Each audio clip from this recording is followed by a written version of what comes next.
لما بتكون في وسط مشكلة كبيرة بتبقى انت بتعك وبتخبط جامد، مهما كنت عالم او مهما كنت واحد بتنصح الناس او بتقول للناس يتصرفوا ازاي في كل موقف.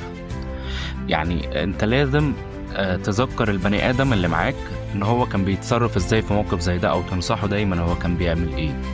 في آية في القرآن بتقول لك وذكر فإن الذكرى تنفع المؤمنين. يعني هو كلام ربنا هو الدليل بتاعنا في كل حاجة اللي احنا بنمشي وراه عشان نقدر نعيش حياتنا مبسوطين.